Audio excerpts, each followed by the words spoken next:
A lot of people misunderstand what their role will be in creating social change. Let's be honest, we all tend to have a fairly high opinion of ourselves.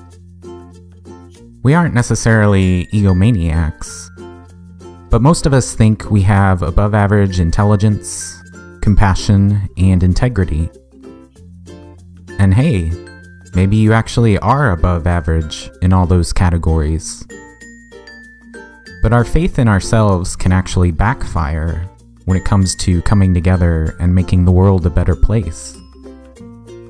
That's because when we believe we're above average in our capabilities, we expect we're going to be above average when it comes to social change.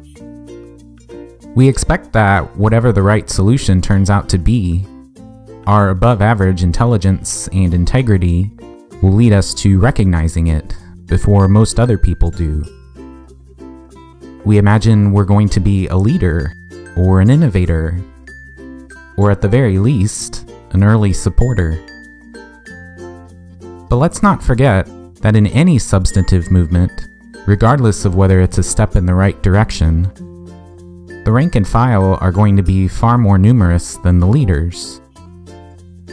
In a time when the population of the US is 325 million, and the population of the world is 7.5 billion, you need tens of millions of supporters at a bare minimum to have any hope of getting something accomplished. And only a few of those people are going to have leadership positions. But it's a struggle to accumulate those numbers, because there are so many people out there who aren't content to simply be a follower. We assume that when the right solution presents itself, we'll be one of the first to recognize it.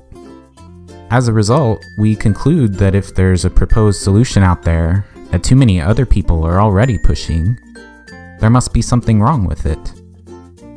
If there's already an established leadership and already a bunch of people on board, it just doesn't feel right to us.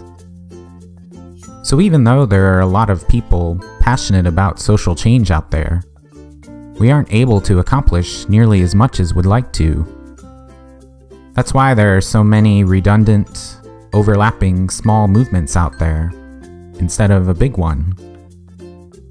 That's why many of these movements are hamstrung by internal power struggles. That's why we're constantly getting in each other's way and failing to work together as cohesively as we could. Because of our egos. Would rather be an important part of something small than a small part of something important. I'm not trying to stifle anybody's genius here, but have you ever really considered that you won't be on the front lines of whatever ends up making the world a better place?